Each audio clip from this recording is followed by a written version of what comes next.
Hey guys, how you doing? Gavin Timms with REI Network. We're back with another episode. Just before I introduce my guest, okay, if you haven't already, make sure you go and follow me on social media, on Facebook, Instagram, and YouTube. Also, if you've not got your 5,000 free records yet, go to batchleads.io/Gavin and make sure you get your 5,000 free records. Okay, so now I'm going to done something a little different. I did a coaching call a few weeks ago, and I did another kind of post. And if you followed me on social media, I was going to pick someone for a free strategy session. And here I have Ronnie. Ronnie, how you doing? Good. How are you? Good. I appreciate you, allowing me to record this. Obviously, this is going to kind of me doing a strategy session, kind of like if we've never met or spoken. I'm going to be asking you questions, digging into what's going on and see what we can put in place and what you need to do for your next steps. Okay. So I appreciate you following me on social media to get here. And I'm excited. So any questions that we have along the way, feel free to ask. Completely open. So let's get right into it, Ronnie. So tell me, or tell us, everyone listening, tell us a little bit about you, what's going on, what do you do, what have you done? And let's start with that. Sure. Okay. I am a comic hypnotist, is one of the main things that I have been doing until the pandemic hit, traveling the country, doing comedy hypnotism shows. And I do them now virtually, every now and then. I love doing it.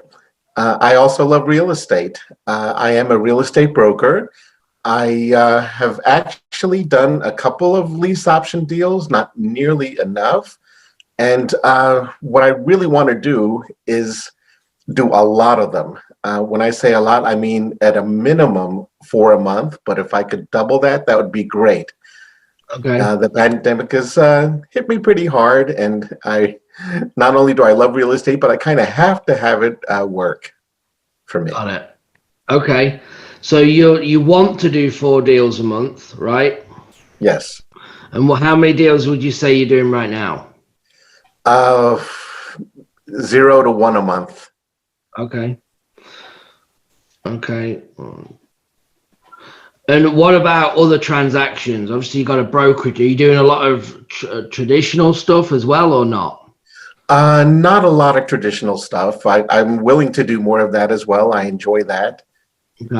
Okay. So how are you currently finding? So you've done some lease option deals, but it's not consistent, right? Correct. How many hours a week are you spending on the business trying to do them? A couple of hours. I have more time to spend than I'm willing to do. Okay. So we're doing about 2 hours a week? I think that's fair. Yeah, 2 to 3 hours. Okay. 2 to 3 hours a week. We're doing, how many would you say deals? Obviously 1 to 0 a month. Would you say, how many lease option deals have you done? Or how many deals, wholesale or lease options, have you done? Just roughly last year. Last year I did maybe 3 lease options. Okay. I haven't done a wholesale deal in a couple of years. Okay. So lease options seems to be kind of where you want to go. Is that kind of what the main strategy you'd like? That is correct. And are you wanting to hold, like stay in the middle of these, or assign, or either? So I think my first few, just to improve my cash situation, I'd like to assign them wholesale lease options. And then I would love to do sandwich lease options. Okay. So your main income was your comedy, what did you call it? Comedy hypnotism shows. Okay. Comic hypnotist. Okay. I'm not too familiar with it. I'll have to check that out. That's interesting. Well, I can tell you in a sentence or two. Tell us a little bit about that. If we were at a convention, you and I, at a small thing that you ran, or if I were doing a show, I would have somebody hypnotized. Takes me about 4 minutes, and I would have them think they're you, and they would take on your accent, your mannerisms, and start teaching whatever they might know. It'd probably be pretty funny. So it's for comedy, and I do therapy as well a little bit. get people to stop smoking. That's crazy. Okay, that's interesting. I will definitely have to check that out. And if you have like a channel or like how do people if they're interested in looking at that? I know this is random and completely off subject, but I'm just interested. Oh, sure. They could Google me at Google Ronnie Baras, RonnieBaras. I have a couple of skits on YouTube. Got it. Okay, that's awesome. Anyway, back to what we were saying. Sorry. Sure. So right now you're doing that. You're spending. You want to be doing 4 deals a month. Right now you're doing 0 to 1.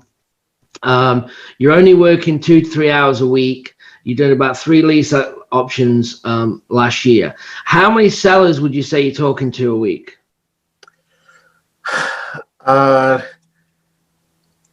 I would say probably about 10 to 20. Okay. And are these 10 to 20 sellers that are interested in doing like a rent to own, or are they just reaching out cold? Reaching out cold. Okay, so that's either classes then as a text message, or is it actually a phone call? It has been mostly text messages. Okay, so this is really important, and everyone listening, just to identify this, right? So why I pick this apart is because obviously talking to sellers, and you said 10 to 20, so then I had to go deeper to say, well, are we actually having conversations, or are we reaching out to try and create a lead, right? Because they're completely different things, okay?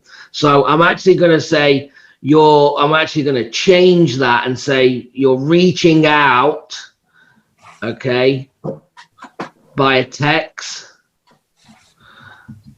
10 to 20 a week, right? That's correct. And you're talking to how many of them 10 to 20? Of those 10 to 20, I'm only talking to maybe 2 or 3. Okay. And how many offers are you making on them 2 or 3? I make pretty much one offer, and that is to do a rent to own. I don't even get that far beyond what kind of rent to own or whatever. I'm usually shut down. Okay. And then what about lastly, and I'm guessing maybe you're not doing it, follow up on them offers? I am not.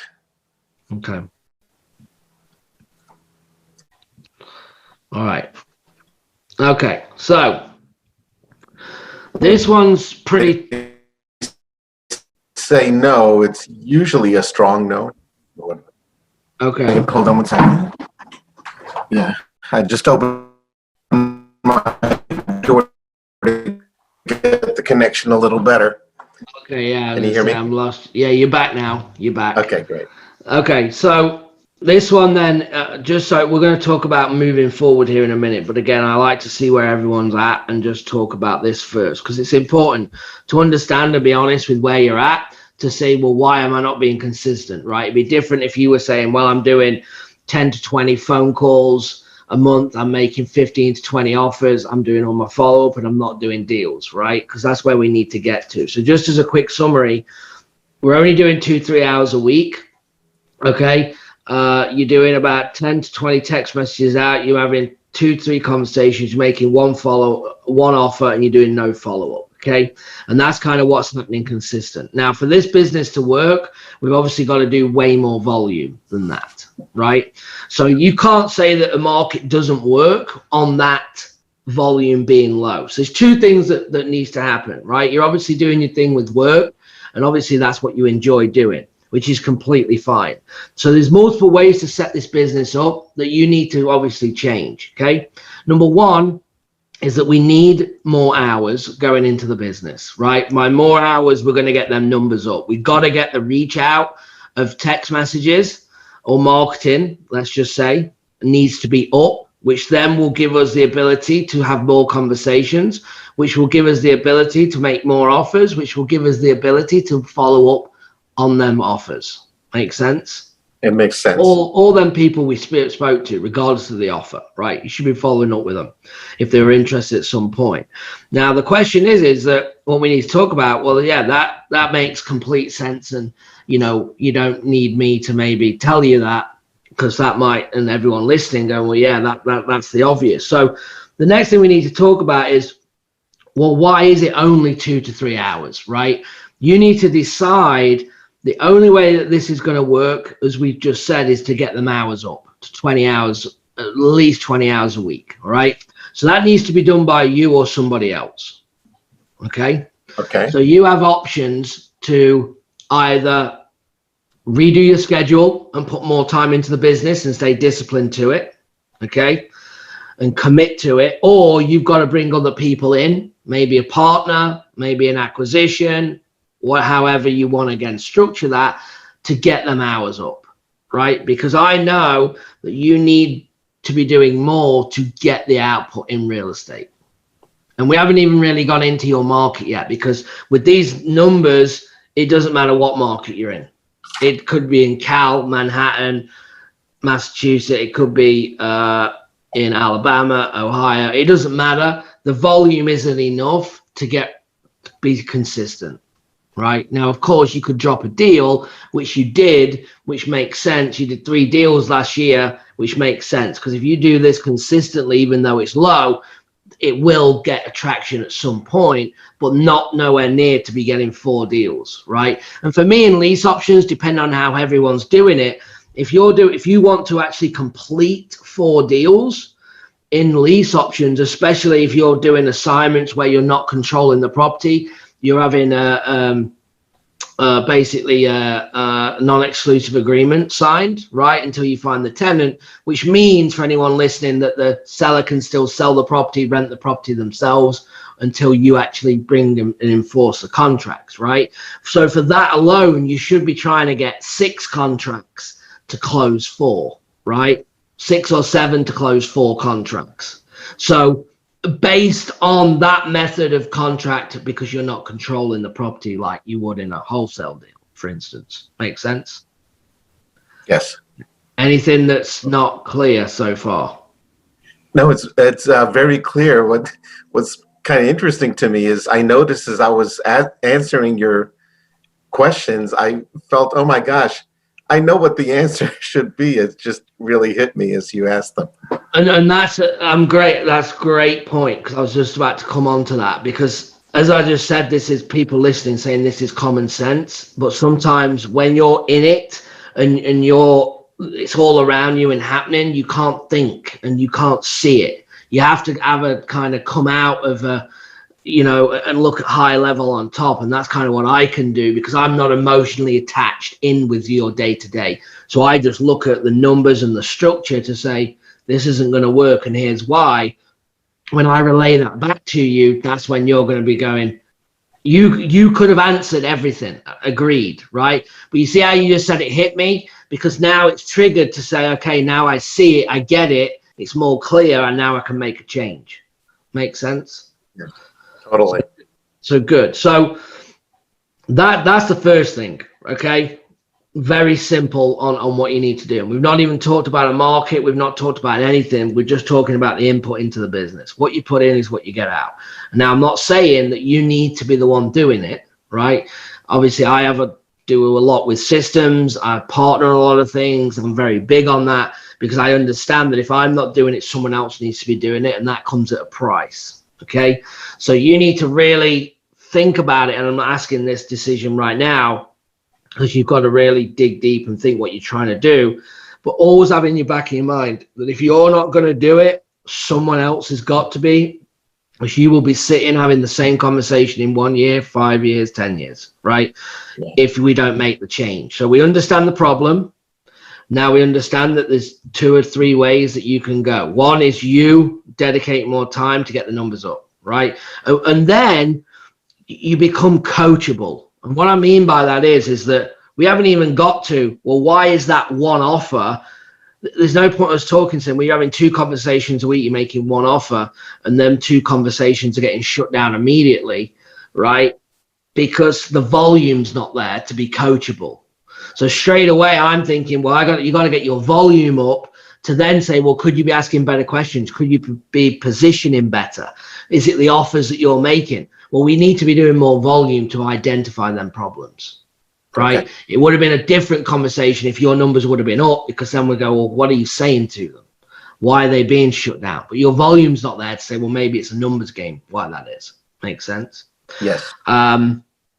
Okay, so good. So we need to do that. Just real quick on the just for everyone listening and for you, Ronnie, as well. We know that what you need to understand as well, when someone shuts something down, they are probably reacting. The seller's reacting because they don't understand what you're doing. So the answer is no.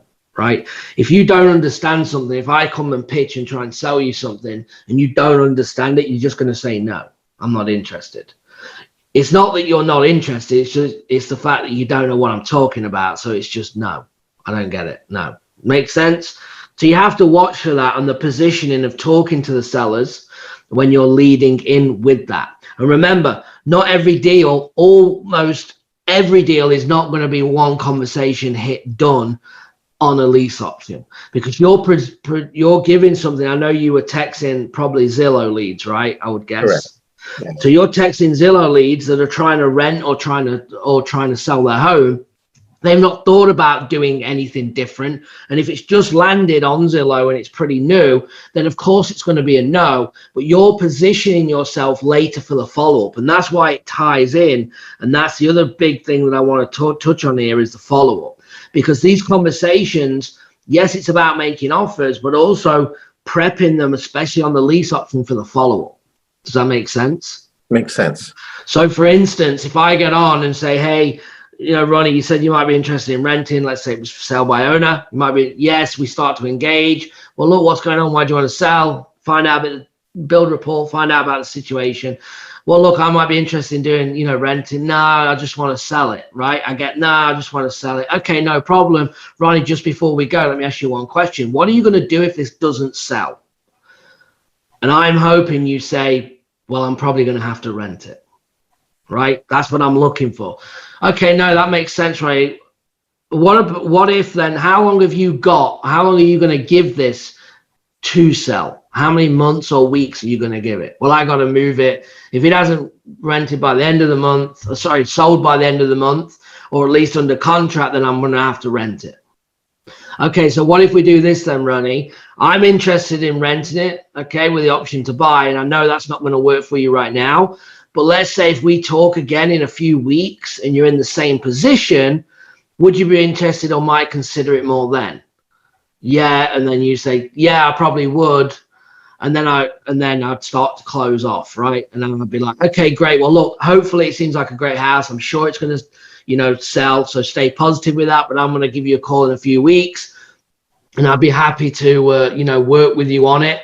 If it doesn't sell, just as a backup. And how does that sound? I'll get your go. Yeah, no, that sounds great. Get that commitment. Now I've got someone as a very strong follow-up based on this thing not selling. So if it doesn't sell, now I'm in position to get that lease option. Okay. Does that make sense? It makes sense. It sounds very good. Yeah. I know it sounds, when I say it sounds easier said than done. So I don't want anyone to think, well, yeah, that sounds easier based on that situation. But that's what you're dealing with. If you just position, because everyone else just said, no, I don't want to do it. Oh, okay, thanks, bye.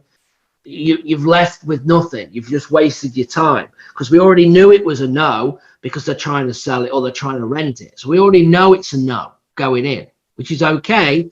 But it's what if it doesn't rent? What if it doesn't sell? How long have you're going to give it? These questions are the ones that are going to prep you for the follow-up to get the contracts down the line. If you do enough of it, you will then consistently close from follow-up by positioning on the first phone call down the line. Very good. Make sense? It makes sense, yes. Okay, so just want to throw that in there. Right. Now then, we know the volume's got to be up regarding the market. So let's talk about your market real quick. So you have a brokerage, right? And where are you located? I'm in Silver Spring, Maryland. Okay, so you're in Maryland. All right. Medium home prices? I would say around 400,000. Okay. Right. So 400,000 obviously is a higher price point. Okay. Now, anyone watching, I'm not saying that you should be diving and leaving your market because that's where you live. It's definitely, I believe, I haven't done a deal in Maryland, so I just want to throw that out there. I have not done a deal, but I would say that it was probably easier in that higher end market of an average price of that to probably help with positioning lease options than it is the wholesale. The wholesale will be big spreads, but you're going to have to be in it a lot of follow-up again, a lot of off-market stuff, right? And shadowing leads and probably adding square footage to push ARVs up on the cash side. So I think, the lease option definitely will work there. Now, it wouldn't be my first pick if I was going, let's say I'm in Savannah, I'm not going to go virtual into Maryland. I'm not, right? I'm not going to do that. I'm not going to go there. Okay. So there's a few things that you could do regarding this market. Obviously you have your brokerage there. So from a licensing standpoint, it obviously helps you, right? You have probably more connections there. So I would probably say, in my opinion, that I know you were thinking just before we started here, you mentioned about potentially going virtual, right? Yes. So virtual is definitely an option for sure. For me, though, for effort levels and cost and everything else, I would probably say before you go virtual, you need to work on getting your numbers up. Okay. Because it's not going to work going virtual based on them numbers. We already know that, right? So you're leaving a fault model to go in and with a fault model, right? You need to get your numbers up for the strong model to then take that in and apply it into another market, and it will stand you in better stead in the long run. Makes sense? Now, yes. If you said I'm willing to change and go, I'm going to get my numbers up and I'm going to go virtual, and you make that commitment, then potentially you could do that. Okay. As an option, but I'm still concerned that we go virtual and keep them numbers there. So, internally to whether you want to make that move. Okay. Now, in terms of the Maryland market, what do you need to do? Obviously, you're doing Zillow. Okay. You need to be networking. 100% networking. Okay. I called RAI Network for a reason. Networking is everything in this business. All right. You need to be contacting realtors and wholesalers. Okay. Right. You need to have strong connections with realtors and wholesalers. That means then what you can do is when they get to know you, you build a rapport with them. You get to know them. You can start working the deals that they're not doing anything with. So the ones where they can't list because the person owes too much money, right, for the assignment, right? That's a lead for you, and you can pay them again, depending on who it is and how you want to do it. It could be a kind of a referral, or it could be a marketing fee, or whatever, right? Okay. Depending on the legal way and your licensing. But you're going to be talking to the realtors, right? Wholesalers doing a lot of marketing. The ones that are just doing cash. Well, what's going on with the ones that don't fit, where there's motivation? They owe too much. They can't make a cash offer, or the person wants too much money. You need to be networking them, saying, hey, bring me them leads, because it's free marketing for you. They're already got the spend. You work the lead, and you can partner, pay them on the lead, whatever it is that you want to do. But again, free marketing in a competitive market. But they're only going to give you that through building trust with them. It's not going to be one phone call and they're just going to start handing leads over. They're going to be going, actually, you know what? We're throwing these leads away.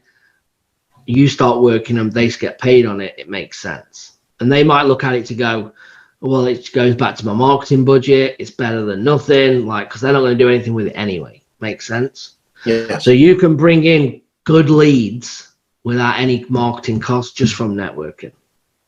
Oh, okay. All right. So that's one thing that I would do for that Maryland market.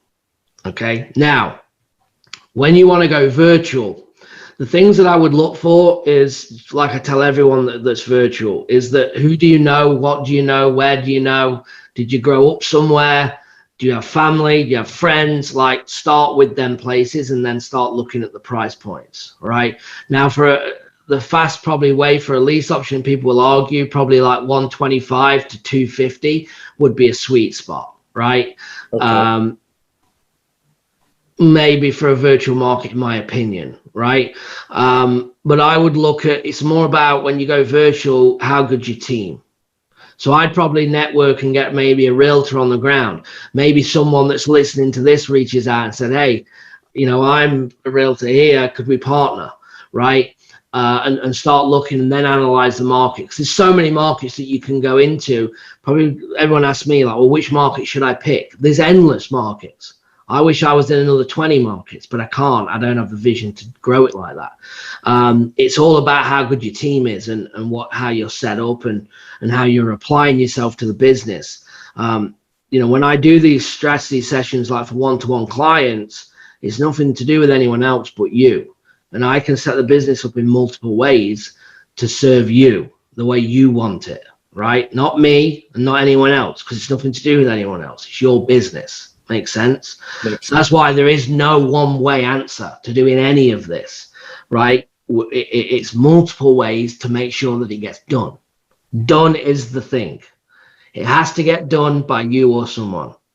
And that's it. If you want to make it in real estate, that is it. It's as simple as that. Because if it isn't getting done, it's not making you any money, or no one money. It's in the part of it. Makes total sense. Yes. So I'd say that would be mine, just to kind of wrap up in a kind of what you need to do, right? Is we want to get 4 deals a month closed. We need to be aiming for about 6 contracts. In order to do that, right, let's get 1 or 2 consistently going per month. So let's not, again, end goal is 6 a month. Let's try and get 1 or 2 contracts a month to start with, and then we'll ease in and build that. The only way we're going to do it is to put more time in the business, which will allow you to get more marketing out. Again, you can outsource all that. You're going to talk to more sellers, make more offers, and follow up. Okay, and follow up is going to be the key to this business.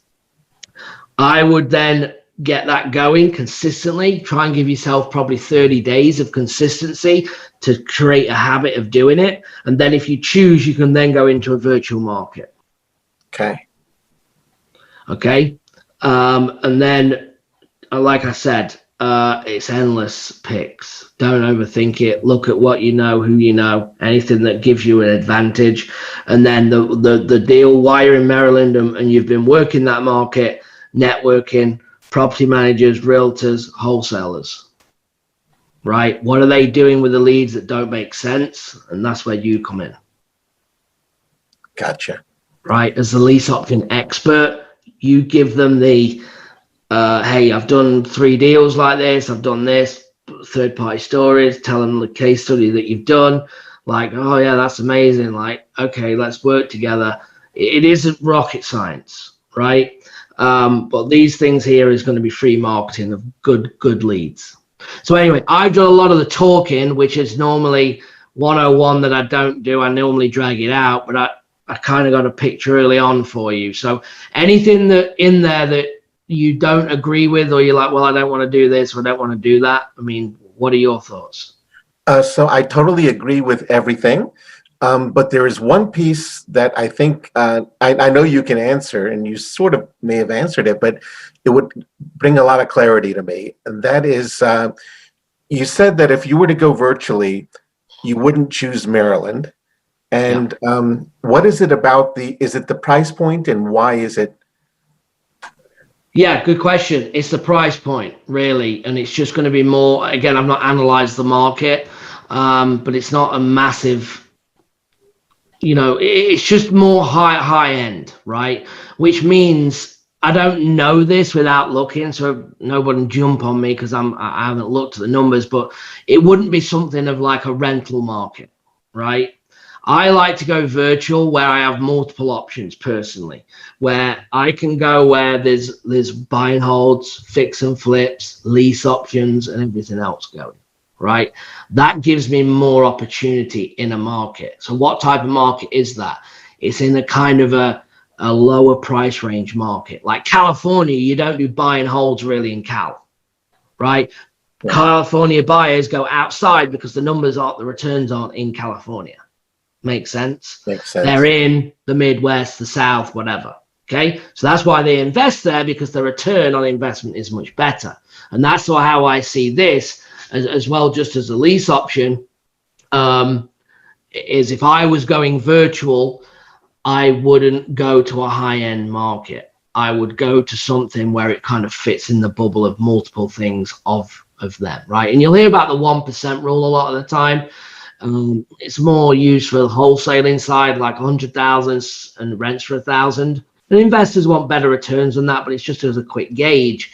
I'm not saying it needs to be that. You could maybe, go up a little bit, from that. Like I said, the 125 to 250, if it was me going virtual, that's just what I would look for. But if you're in the market, lease options are great in a high-end market out of any other strategy, because the cash offers and everything else isn't working. So it does work in them markets. I just wouldn't choose to go there unless I live there. That's what I'm getting. Okay, I've got the clarity now. Yeah, because you live there, so I'm saying, well, yeah, it would work there. I just wouldn't send you there virtually. It just wouldn't be any point to do it. Appreciate that. Makes sense? Makes total sense. Yeah. And anyone listening is the same. Like if you're in Cal, well, it won't work in Cal. It does work in Cal, but again, I wouldn't send you virtually in California to do lease options. It just wouldn't happen. So, but you live there. Again, you're networking. The things that you can do there's a lot more proactive things that you can be doing. Okay, and I have one more question for you. Absolutely. And I'll preface it by saying I think this is terrific. I can't thank you enough for the clarity, not just for me, but I think for people watching this. I have a feeling there are a lot of people that have the same thoughts that I've had, and you've added so much clarity to it. So let's see if I can remember the question. Yes, I remember the question. Yay. Do you feel that it might be better, even though I've kind of been hiding a little bit behind text, but to actually do the phone call as opposed to texting first? 100%. Yes, but it's more effort. Okay. So you can't beat a phone call ever, in my opinion. Now you're talking to someone that's all about the phone, right? Everything that I do and make is all about the phone. So I'm biased on this, but the answer is yes. Now, why do we teach then to send text messages? Because it's a way of getting to more people to get a pre-screen to then get on the phone. So you're spending more time with a quality lead by doing that sequence. But there's something to be said when you just call the person. Yes. And it actually works as well in a way of like, if people got fear of the phone, it actually helps with that by just calling. Because as soon as you're 4, 5, 6, 8, 10 in, it just gets easier as you go. So it's good as well. If people don't want to get on the phone, you need to kind of hit the fear head on. Just start picking it up, dialing it, and reaching out and having conversations directly. So the answer is yes, but then you have to look at your time spent, right? Where you can maybe get more text messages and get pre-screening and then spend the time with a more qualified lead. So I think there's pros and cons, with the answer, but yeah, at any point, and here's the other thing you should be doing or could be doing is if they don't respond to the text, call them. If you do start to call them and they don't answer, text them. So you can start going back and forth accordingly. Okay. So we do that. Great. Awesome. Anything else, Ronnie? Do you believe in direct mail a lot? Would you? I do. I think I don't do a lot of it, hardly any of it. I think there's a time and a place for it. So there's direct mail and there's direct mail. Okay. So there's direct mail that I only would do on a wholesale side, right? On the cash side to niche lists. I'm not a bulk direct mail guy. Now, if you're going to do a one-offs to like rentals on Zillow, if you want to go that extra step of like looking up the owner and sending mail to them. Now, obviously, you have to watch for the licensing thing as well, because your licensed version's not. So doing the things and doing things in the right way. But even if we message someone and we get a seller on and they've got a contract with the agent, we're very respectful of the agent. We never go behind the agent's back. We'll just say, hey, like, this is what we want to do, and we'll give them a heads up. We'll have to talk to the agent about it. But then the seller already knows from me like how it's going to go. So then I have an easier job with the agent. Or if it's like, well, it's been on 5 months, they've got a month left of the contract, and I know it's too high and it's not moving, I would probably say, well, look, you got with the agent. If it doesn't sell in the next month, call me after. Then I'll set a task to get back with the seller when the agent contract's done, and I would leave it there as well. Okay.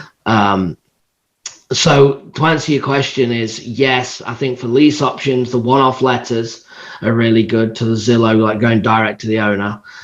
It's obviously more steps. So again, it goes into that time bracket, right? You're only doing 2-3 hours. You can't be spending 2-3 hours on that because you're going to go backwards, right? So it's about, you need to outsource that, or you got to get them hours up and then split hours out accordingly. Okay. You see how it comes back to what you're putting in, to where, like, if you're saying to me, I've only got 2-3 hours, I got no money, I got 2-3 hours a week, it needs to be on the phone. Okay. And just calling and texting and getting people on and making off. Like, that's where it needs to be. So that's kind of the key thing in this. Excellent. Okay. Awesome. Well, Ronnie, I appreciate you. Thank you for letting me record this. I think everyone's going to get a lot of value that's listening. And guys, if you are, make sure you like and subscribe on the podcast or on YouTube, wherever you're watching. Ronnie, before we go, anything else? Are we good? No, I think this was a fantastic session. I really, really appreciate it. Awesome. Well, I appreciate you, Ronnie. Thank you so much. And I will talk to you soon. Excellent. Excellent. Thank you. I'll keep you posted. Thank you. Bye-bye.